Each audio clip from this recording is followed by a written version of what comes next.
The small town had always been a quiet escape from the rush of city life, nestled between the hills like a forgotten relic from another time. When the opportunity for a last-minute weekend getaway arose, it seemed like the perfect destination, a cozy retreat to relax and unwind. Upon arrival, the air felt still, almost too still. The hotel, an old building with weathered stone walls and ivy creeping up its sides, stood on the edge of the village, overlooking a small, mist-covered lake. The receptionist, an elderly man with a slight stoop and a permanent frown, handed over a key with a practiced motion. His gaze lingered on her for a fraction longer than was comfortable. "You'll find peace here, if that's what you seek," he said, his voice thick with an accent she couldn't place. "But be careful not to stay too long."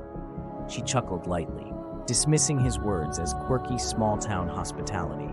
The room was simple but charming, a lace curtain fluttering in the breeze from the open window. As night fell, she ventured out for a walk along the lake.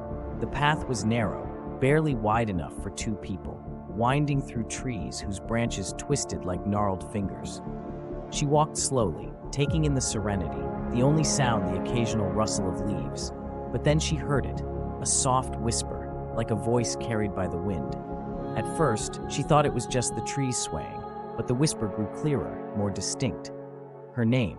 She froze, heart racing, but there was no one in sight.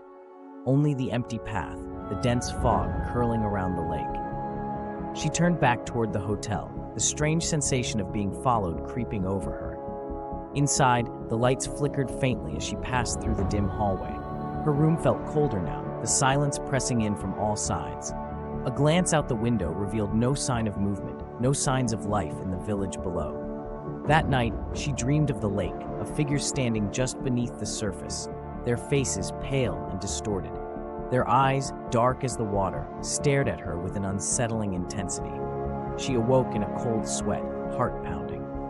The next morning, she sought out the receptionist. He seemed unsurprised to see her, though his expression remained unreadable. When she asked him about the dream, he simply nodded.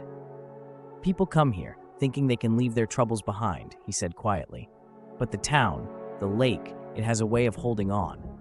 She never planned on staying another night.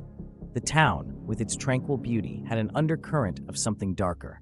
As she gathered her things, she heard the faintest of whispers again, this time clearer.